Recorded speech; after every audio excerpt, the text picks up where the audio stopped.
Welcome back, Renegade. I'm going to go out on a limb here and assume that you're probably feeling a little burnt out. You're probably feeling a little overworked, right? Like you work really, really hard at your job.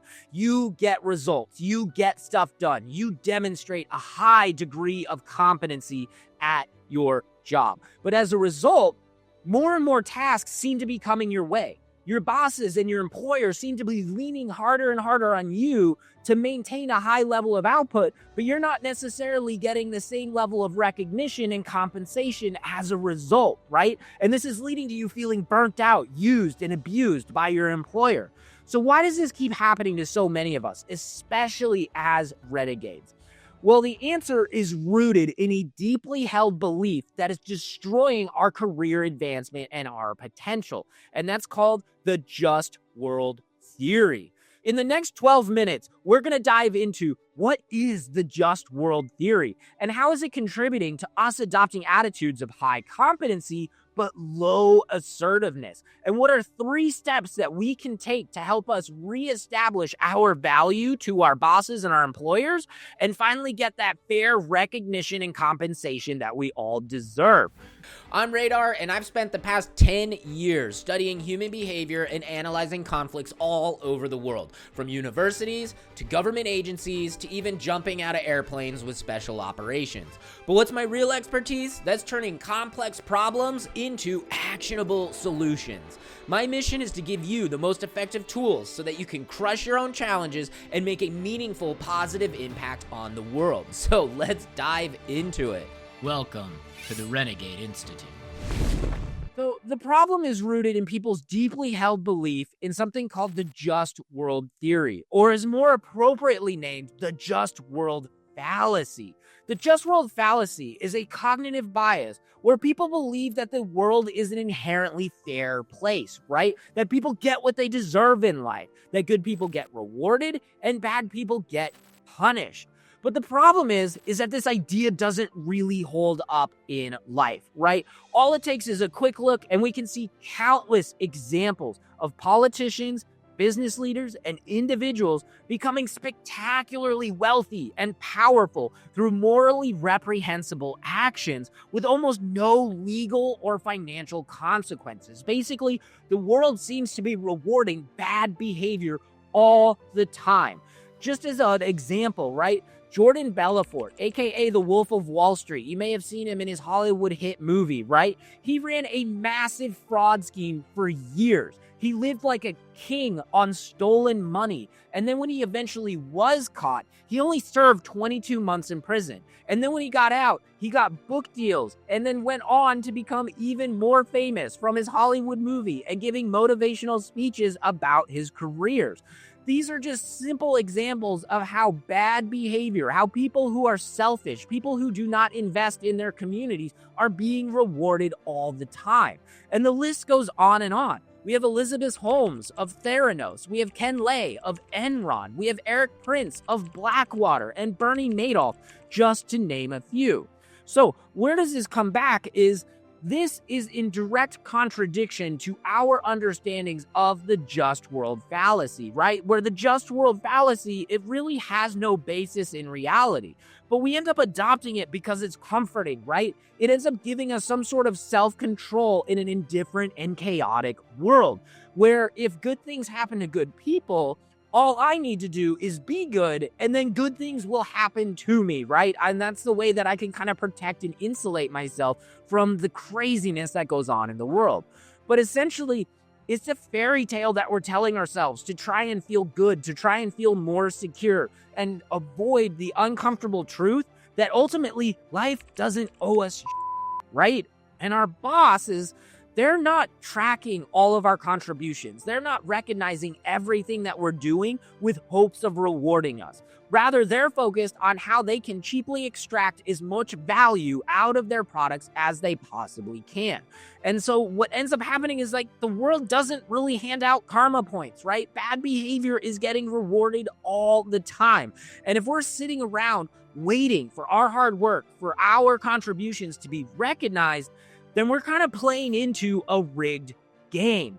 And this is where the just world fallacy harms us as renegades, right? Because it ends up shaping our attitudes and our behavior in the workplace. When we operate from this framework, we end up believing that if we're good employees, we contribute more than our fair share, we do good work, and we put in more time and effort than other people, then we're going to be fairly recognized and compensated for our work. Good people get good things, right? And that we don't really need to advocate for ourselves and demonstrate our value to our employers. But as we feel all the time in the office, this isn't necessarily true.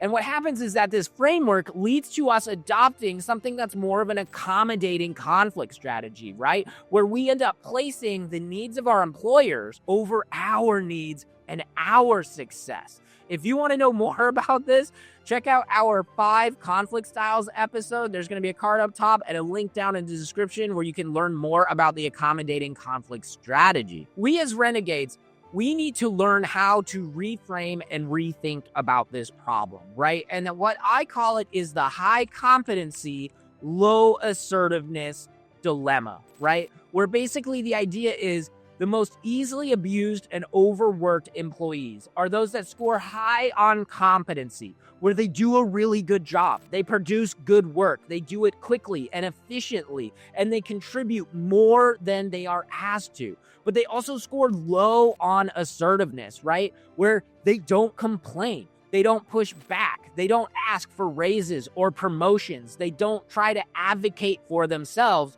nor do they set appropriate boundaries. And they often find that they're working nights, weekends, overtime, and doubles, right? And what ends up happening is they then hope that they will be fairly recognized and compensated by their employer because of this just world fallacy belief that they hold. Only the evidence and research doesn't support this understanding or how the world works. The Economic Policy Institute put out a report that said since the late 1970s, CEO pay has increased by 1,085%. I'm going to say that again. CEO pay has increased by 1,085% since the late 1970s. Employee pay, 24%. 24%. It is barely maintained with like inflation since then. So how do you know if you're falling into this high competency, low assertiveness group? Well, we can ask ourselves the following questions, right? Do you regularly work unpaid overtime or doubles? Do you take on extra project without negotiation for fair compensation? Has it been over a year since your last promotion?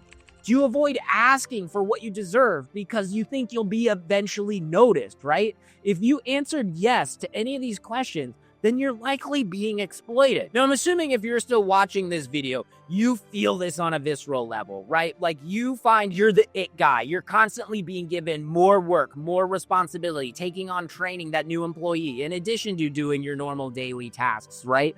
And then when it comes time for promotion and recognition, you've probably watched other people who put in less work and less effort than you get promoted ahead of you. And it's making you feel undervalued, under-recognized, and undercompensated, right? You feel abused. So how do we as renegades fix this? How do we reestablish authority and agency in our employee relationships, right? Well, first, we need to decide what kind of job we're in because that's going to determine which course of action we're going to take, right? Is it a job that we like, that we want to continue to grow and promote in, that we're invested in? Or is it a job that's just like, it's a means to an end? We don't really care to move up. We are relatively secure in our position.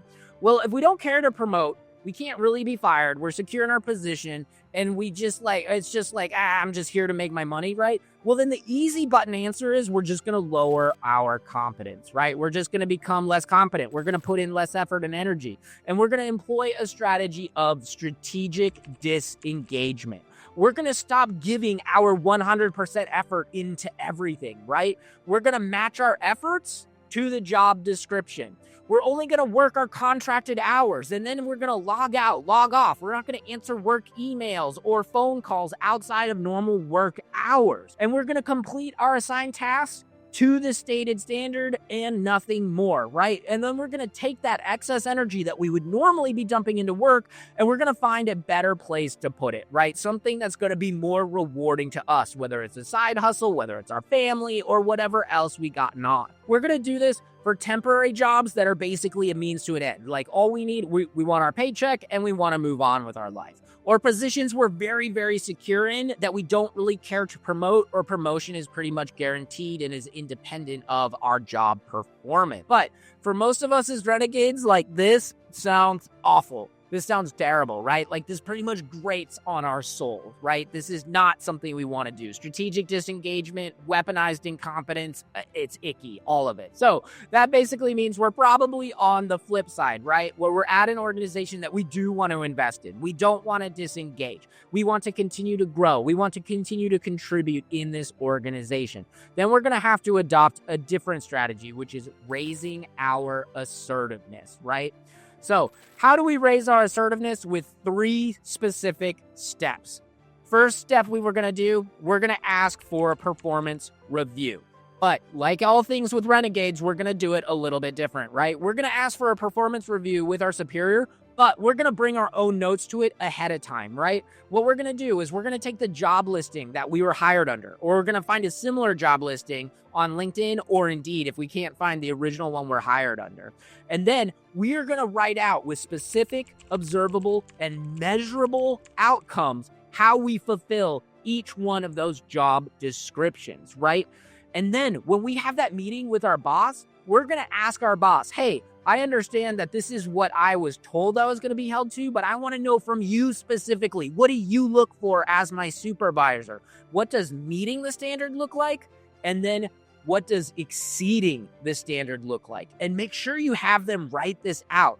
And then what you're going to do, again, is going to use those specific, observable, and measurable outcomes that you produce and show how you fulfill all of those requirements. Now, remember, when you're asking your boss, what do those standards look like? Have them write, again, specific, observable, and measurable things. Don't just say, oh, is a good communicator. Oh, works hard, right? Because I can't have 10 units of communication versus Frank's 5 units of communication, right? They need to be specific things that can be measured with units. Then this brings us to step 2, which is going to be, we need to raise our assertiveness by setting appropriate boundaries. So when our boss recognizes that we are a good contributor, that we work hard and we produce good results, they're going to want to lean on us more because it makes them look good. So what do we have to do in response? We have to have a professional way of saying no or pushing back when we're being asked to do more without receiving anything on the back end, right?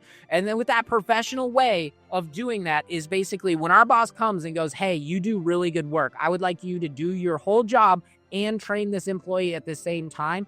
This is where we're going to take that list of responsibilities, right? That we have detailed all the things that we do. And we can say, hey, I would love to help you out here. In order to maintain the highest level of output and level of professionalism that I strive to hold myself to, I only have a certain amount of time and a certain amount of energy that I can focus on my tasks. This is a finite resource, right? And I am currently at capacity. So of this list that I am already doing, tell me which less important task on this list I should be delegating to someone else, or I should stop doing so that I can take on this new assignment, this new responsibility, right? And that way it puts it on your employer. Like that is an opportunity for you to show everything that you're doing and how hard you're working regularly, and also take something off your plate. It puts the responsibility on them to be like, oh man, they really are stepping up. They really are doing more. And it shows how you are providing more value to the organization.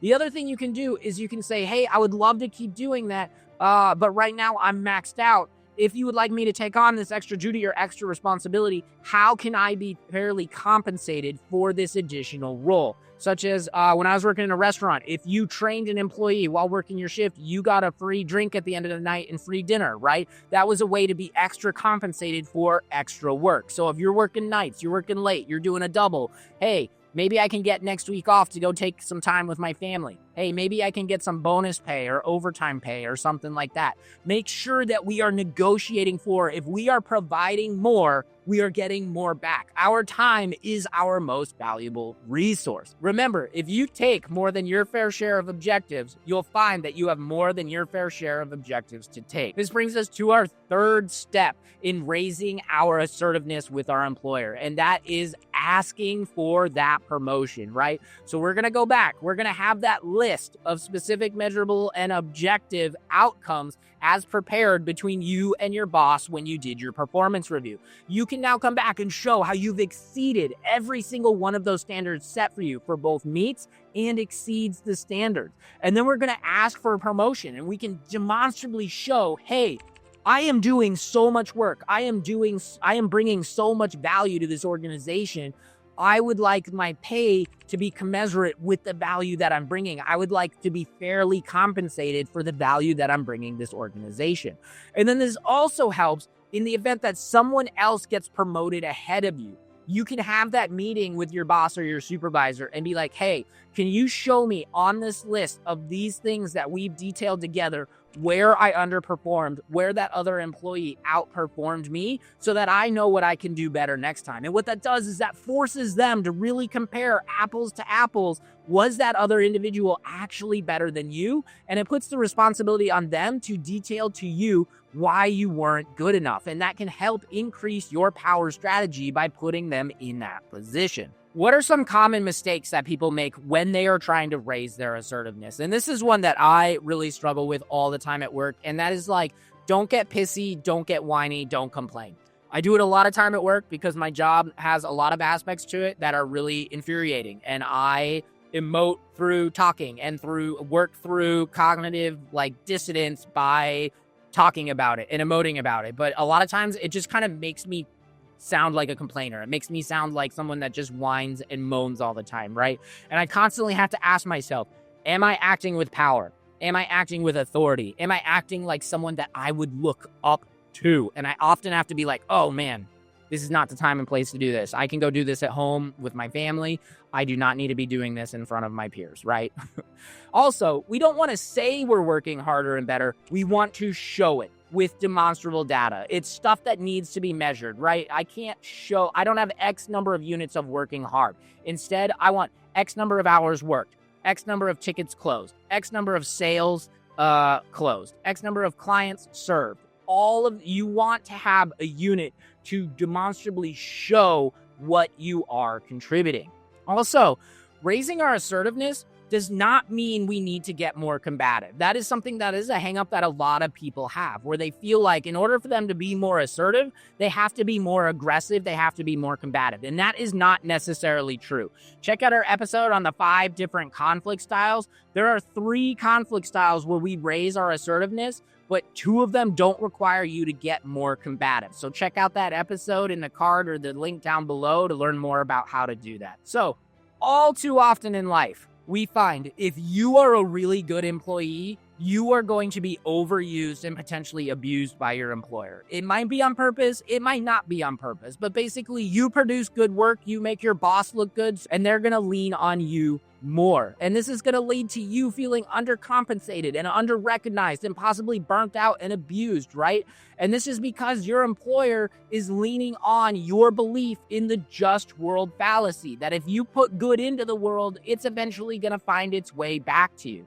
However, we can influence and change this dynamic by changing our levels of either our competency or our assertiveness. If we don't care to promote and we're secure in our position, we can adopt a strategy of strategic disengagement. We can lower our competency.